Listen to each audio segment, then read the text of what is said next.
Hi, it's Kevin Bates here, and today I want to talk a bit about Bitcoin balances, and in particular the fact that you don't actually have such a thing as Bitcoin balances.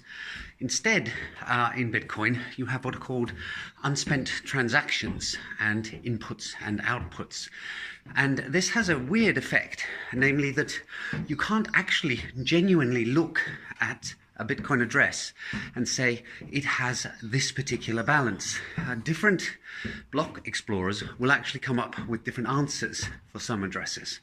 And the reason for this is it's possible to construct an output transaction that doesn't actually have a receiving address. You can just say, here are some outputs that anybody can claim. So that's like a $20 bill just being dropped on the street. Anybody can pick it up. And as a result, normally if something like that happens, somebody will claim it very, very quickly. There are plenty of people monitoring for these kind of transactions. Similarly, another kind of transaction you can have is one where multiple addresses need to sign in order to be able to claim the input and send it on as a transaction. So that's like 3 people, say, all sharing some money and all having to agree to spend it on something. So again, which individual party has that in their balance? And the answer is not one single one. And then you can even have transactions where the input can be spent by any of a number of parties. So that's like a family putting some cash in a bowl on the living room table, and anybody who needs some money to go and spend can just grab it. Again, how do you total that up as a balance?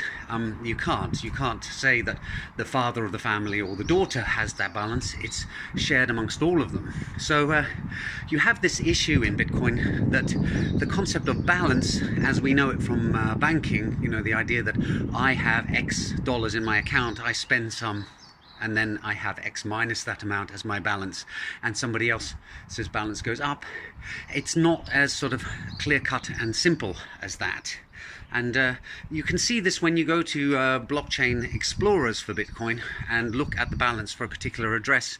Different explorers will actually use different rules to determine what the genuine balance of an address is and come up with different answers.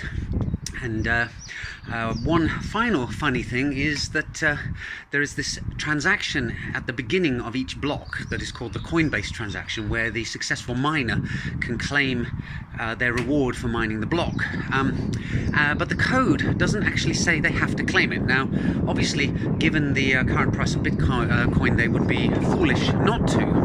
But if they wanted to, they could claim less than that amount. The only check that is there is that you're allowed to create a transaction that gives an address an input that is equal to or less than the block reward. You can't claim more. So there's some what I think interesting, subtle differences in how balances actually work in Bitcoin. And they do have an effect on how you go about coding and constructing automated transactions. So that's it for today. I hope you enjoyed the video, and please do enjoy the view of some finished lakes for the final 15 seconds. Bye for now.